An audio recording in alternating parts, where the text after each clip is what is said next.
ये है हमारे देश का राष्ट्रीय चिन्ह, जो यहाँ पे आपको दिखाई दे रहा है। ये हमारे देश का राष्ट्रीय चिन्ह है और इस चिन्ह को ही अगर आप देखें तो कई सारे क्वेश्चन यहीं से बन जाते हैं। जैसे इस पे शेर कितने हैं, आपको सामने तो यहाँ 3 दिखाई दे रहे होंगे, लेकिन ये जो सामने शेर है ना, इसके पीछे भी एक और है। तो इस पे शेरों की संख्या कितनी है? 4 है। कितने हो गए? 4 हो गए शेरों की संख्या।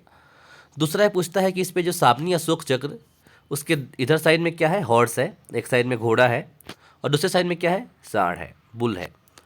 इसको रखा गया क्योंकि कृषि प्रधान देश है भारत, तो पहले जो खेती है भारत में ये बैल या फिर बुल से ही हुआ करती थी। और हॉर्स जो है शक्ति का प्रतीक है कि लंबा चल सकता है, लंबा चीज़ें तक के दौड़ सकता है, इसका भी प्रतीक है, तो इसलिए इसको इस पर रखा गया है। और इसके नीचे जो ये सत्यमेव जयते दिख रहा है, ये हमने एक उपनिषद से लिया है जिसको बोलते हैं मुंडकोपनिषद, वहाँ से हमने इस चीज़ को लिया है। और ये कौन सी लिपि में लिखा हुआ है? देवनागरी लिपि में। तो कम्प्लीटली ये इस तरीके से ही है और इसको 26 जनवरी 1950 को अपनाया गया था इस चीज़ को, राइट। तो चलिए हम उसे भी देख ही लेते हैं एक बार, जैसा कि यहाँ पे भारत का ये चीज़ें हैं, राइट। तो देखिए अशोक स्तंभ से लिया गया है और ये सारनाथ के पास में है अशोक स्तंभ। सारनाथ कहाँ पे है? ये यूपी में जो बनारस है उसके पास में ही है सारनाथ, और वहीं पे अशोक स्तंभ है।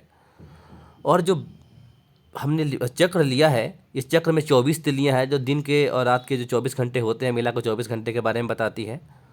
और ये इसको अशोक का धर्म चक्र भी बोलते हैं।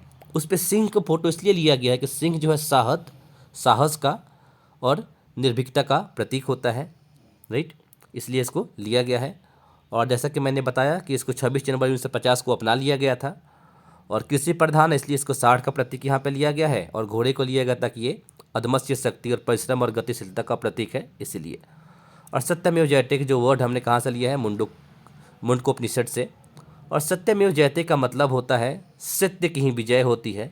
और जो सत्यमेव जयते लिखा है कौन सी लिपि है? देवनागरी लिपि है, सिंपल सी बात है, राइट। तो इस तरीके से है। तो इसके बारे में कुछ भी क्वेश्चन आएगा तो इतना ही आएगा, इसके बाहर कुछ इससे क्वेश्चन नहीं आएगा, ठीक है। क्वेश्चन इसके बारे में जो भी था वो चीज़ें हमने इसमें देख लिया और समझ लिया, ठीक है। तो चलिए मिलते हैं नेक्स्ट वीडियो में। Till there bye bye and take care.